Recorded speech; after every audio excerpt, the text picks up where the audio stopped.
What's going on, guys? Coming at you today with a brand new paint mod video. We're going to be taking on the new Dino Escape Ceratosaurus. I just found this recently at Target. Saw it sitting on the shelf. It was the only one there, and I wasn't going to get it, but then I noticed how it was lacking paint apps on the entire back part of the figure.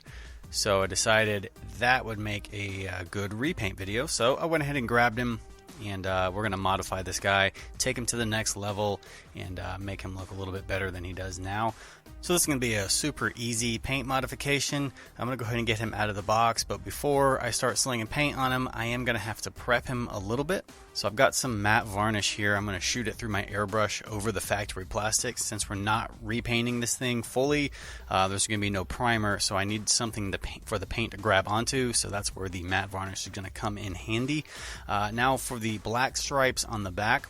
Now the stripes aren't exactly just straight black, and I had to play around with a mixture first. You can see here I did one of the stripes already just to see if it would blend in and match, and it is actually a pretty close match to what they used at the factory. For that, I mixed some of this dark granite with a little bit of this jet black color or whatever. Just mixed it together to get a really dark gray. It's more gray than it is black, if that makes sense to you. But I've got it in my wet palette, thinned down, and I'm going to go in with a fine tip brush and just start picking out some of these stripes. Now, you know, when you're doing stripes, you want nice thin stripes or whatever. You got to thin that paint down, use a nice fine tip brush for it. My goal here is to just sort of mimic the sort of pattern vibe that the figure has already. So just sort of playing off what is already there, like on the sides of the legs here. I'm just sort of playing off that pattern that they stamped on there. And just sort of making it up as I go along, being creative with this thing, you know, just trying to make it look cool and take it to the next level. That's what it's all about here. So moving up to the head, same story here, just sort of picking out some of the details and playing off the colors that are already on the face that have been stamped on there at the factory.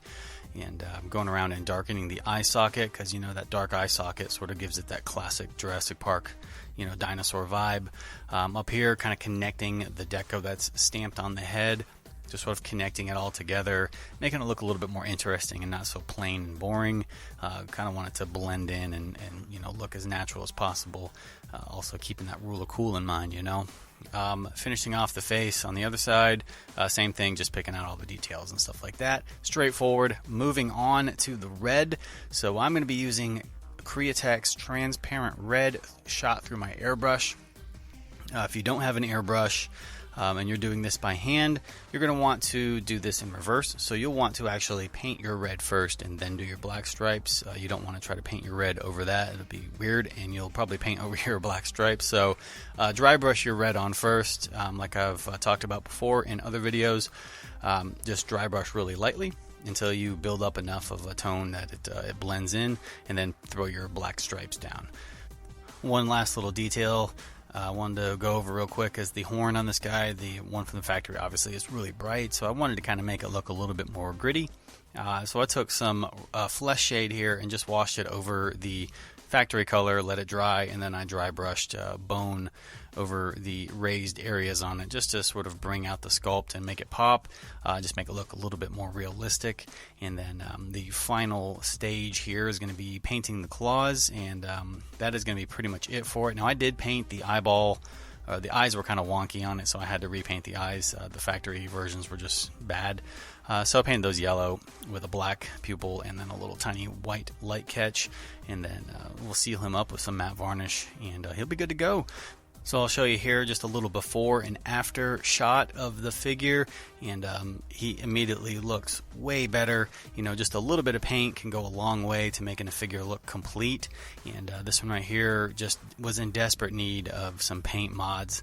But that's going to do it for me for this video, guys. I hope you all enjoyed the video and you found the information provided useful, and it has helped inspire your next repaint or paint modification. If it has, remember to tag me over on Instagram at my new page name, The Jurassic Park Compound.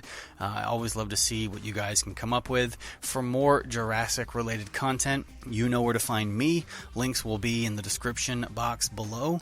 You guys take care, and I'll see you in the next video.